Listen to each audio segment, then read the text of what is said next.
Hey hey! Non, c'était nul.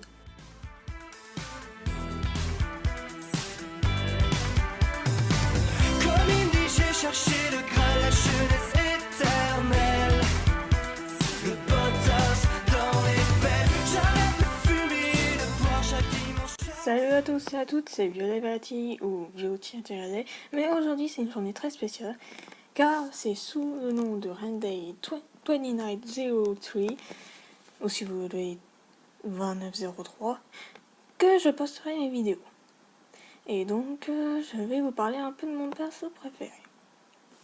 Vous savez qui c'est. Voilà. Donc c'est un gars tout à fait normal dans un lycée dont ce dernier est protégé par un ninja. Fan depuis tout petit avec son meilleur ami, Howard. Quelle ne serait pas sa surprise si un jour d'Indiana Jones entre clandestinement dans sa chambre et dépose un coffre rouge avec un œuf doré dessus. Il ouvre et trouve le ninja Newton qui est pour lui inutile. Voilà pourquoi il le balance à travers sa chambre. Et le masque du ninja. Il le met et devient ninja pour ses 4 années scolaires. Excusez-moi.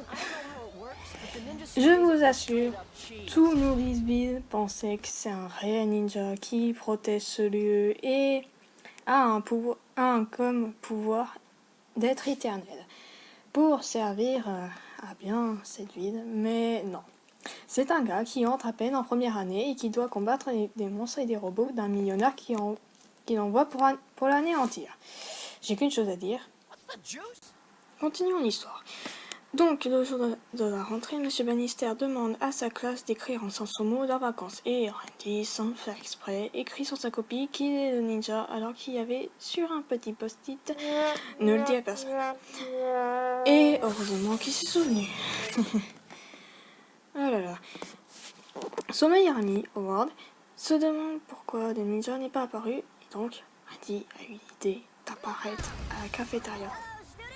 Mais au même moment, un monstre découvre un monstre. En fait, Vice-Roi, un scientifique fou qui est payé par un millionnaire de Nourriceville, Hannibal Maxfist, a créé le Krakenstein, un mélange de Frankenstein et de Kraken. Enfin bref. Cunningham réussit à tuer le monstre avec un sabre que Ninja Nomicon avait précédemment expliqué en disant « Fais confiance à l'arme qui se trouve dans le costume. » Sans commentaire. Howard, croyant que son ami lui prenait pour une andouille, croyant qu'il voulait avoir les toilettes pour lui tout seul. Quand les ninjas apparaissent, sans se soucier que c'est lui le ninja. Il découvre les secrets de Randy quand ce dernier met son masque et montre qu'il est leur héros d'enfance. Le début n'est pas aussi... mais on s'y habitue. Enfin bref. À partir de maintenant, je vais maintenant vous parler d'une de mes épisodes préférés. Le sosie de Randy. Dans le plus étrange des cas, Randy obéit totalement au Nomicon parce qu'il avait raté un combat. Bah ouais, on peut pas être invincible tous les jours. Hein. Et dit que c'est sa faute car il ne l'avait pas écouté. Et donc il cria « Obéissance totale !» Et du coup, le matin, il demande à son lit s'il prend une douche. Après, on sait pas. L'après-midi, en pleine évaluation de maths, il lui demande la réponse de AOC. Même moi, je ne sais pas. Et maintenant, à la cafétéria, pour lui demander ce qu'il choisit entre spaghetti et bœuf en sauce. Moi, je dirais spaghetti. Mais bon, la phrase du jour était « Le manque d'équilibre fait tomber le ninja ». Randy avait compris. J'ai pris des spaghettis hier, aujourd'hui j'équilibre avec bœuf en sauce. Obéissance totale. Toujours la même phrase. Après leur petite discussion, Howard eut un dilemme. Il a le choix entre fraises sauvages et mangue glaciale comme dessert. Et Randy entra dans Nomicon pour savoir. Et c'est là que tout se dégrade.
Pour ceux qui n'ont pas compris, je vais vous faire un résumé rapide. Randy avait décidé d'obéir aveuglément au Nomicon sans réfléchir, et ce dernier, qui en avait marre, crée une forme alternative de Randy, c'est-à-dire qu'il ne lui obéit pas du tout. Howard, n'ayant pas remarqué, pensa que le Nomicon a totalement changé son meilleur ami parce qu'il en avait marre qu'il obéit au doigt et à l'œil comme un animal. Alors que c'est pas ça. Voici la suite. Juste après, le faux Randy séduisait la sœur de Howard, laissant Teresa dans la dépression et ensuite ensorcelé par le sorcier prisonnier 6 pieds sous terre. Howard, pensant qu'il fait un cauchemar, s'énerva sur l'imposteur qui s'en fiche totalement. Un monstre sortit d'une salle et disparaît en traversant le plafond, mais pas de ninja aujourd'hui. Le sosie préfère jouer à un jeu vidéo. Le vrai Randy, comprenant ce qui se passe à travers les yeux de son double grâce au Nomicon, se débat pour sortir de ce pétrin. Mais n'ayant pas réussi, demanda au Nomicon ce qu'il doit faire en s'agitant dans tous les sens. En dehors du livre, Nomi Randy, c'est comme ça qu'il s'appelle dans les autres versions, joue à boxeur de tombe sous l'œil ébahi d'Howard. Et à un moment, Howard croyait à 200% qu'il va perdre car il était nul à échapper au chien. Mais Nomi Randy réussit sans même regarder. À un moment, Howard remarqua quelque chose qui clochait en Randy. Primo, il taquinait sa sœur, sans raison. Deuxio, il ignorait un monstre. Et troisio, il ne voulait pas toper avec lui. Et croya à 300% que c'est la faute du Nomicon. Il alla dehors, balança le livre, et par sa faute, entra dans ce dernier et libéra son véritable ami, en s'écrasant sur lui. Remarquant que celui qui était à l'extérieur n'était qu'une pâle copie de son meilleur ami, Howard demanda à Randy s'il avait une idée, et ce dernier montra le message que le Nomicon lui disait sans arrêt. Et dit juste après « Pourquoi crois-tu que j'hésite tellement? J'ai essayé de ne pas tomber, c'est pour ça que j'obéis aveuglément au Nomicon. Ou peut-être trop. C'est devenu de la Nomicomanie, et mon double lui ne veut pas obéir. Il faut être les deux, obéir à moitié, bim bam, bien sûr, l'équilibre. » Déterminé à combattre Nomi Randy et à remettre un peu d'ordre, Kuniga fait la même chose que son double avait fait pour sortir du Nomicon et Howard, pas si pressé que ça de sortir, reste dedans. Réussissant à sortir de Nomicon mais prenant l'apparence d'Howard, trouva Nomi Randy complètement à l'aise et ressemblant à un vrai caïd. Le combat débuta par un mouvement très nu de la part de Randy. Nomi Randy rigola et laissa sans savoir la main. Nomi Randy sauta sur Randy, mais ce dernier le balança en arrière et dit une blague à propos des tonneaux et dit juste après qu'il devrait abandonner, mais ce fort de sosie dit sans sa réplique et ces deux-là s'énervent pour savoir qui est le vrai Randy Cunningham. Nomi Randy sortit le masque de ninja et le met. Voyant qu'il n'a plus la main, Randy s'enfuya devant le danger, mais Nomi Randy lui bloqua la route, lui envoya contre un mur et rigola juste après. Randy prit 2 couverts de poubelle comme bouclier et Nomi Randy abattu comme arme. Ce dernier attaqua sans arrêt et Randy parla dans sa barbe en réfléchissant à comment il peut sortir de Howard et redevenir lui-même. Dans le Nomicon, Howard regarde le combat et commande de temps en temps. Nomi Randy sortit le sabre et se prépare à couper Randy en deux, mais ce dernier dit que l'écharpe est so Bruce comme on dit dans la version originale. Il évita l'attaque de son double et se souvena de la phrase du Nomicon et utilisa ce dernier pour faire tomber le sosie. Il sauta sur lui et l'utilise comme luge pour que Randy et Nomi Randy atterrissent la tête sur le Nomicon ouvert par terre. Après avoir détruit à tout jamais le coupable des crimes que ce dernier a commis, Randy et Howard sortent du Nomicon en reprenant leur corps. Mais Howard se souvena que Teresa est devenue un monstre à cause de Nomi Randy et donc Randy partit en prenant le Nomicon laissant Howard seul autour des poubelles. Le ninja apparut juste à temps pour rater cette furie, comme dit Heidi, et Randy sortit un bouquet de fleurs en disant que Randy Cunningham, en faisant semblant d'hésiter sur le nom, était désolé et lui offre ce bouquet en signe de pardon. Teresa redevint normale en sentant ces fleurs et partit la tête remplie d'amour.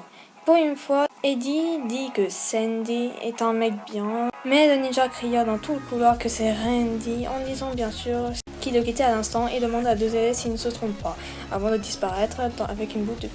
Mais j'ai oublié de dire quelque chose avant de parler de l'épisode de sosie et de Randy. Malgré qu'il soit un gars combatif, Randy a une peur atroce de poulet. C'est triste, mais il n'y a pas que lui qui a peur de ces volatiles. Il y a Domino, un X-Men, qui a cette phobie que l'on appelle la lectorophobie, qui est la peur des poules et des coqs. Mais c'est selon moi, il n'y a pas que Randy et Domino, il y a peut-être Link. Parce que à chaque fois il se fait attaquer par des poules. Bon, c'est selon moi, donc voilà. Et c'est en parlant de ça que je vous quitte. Alors, à la prochaine vidéo.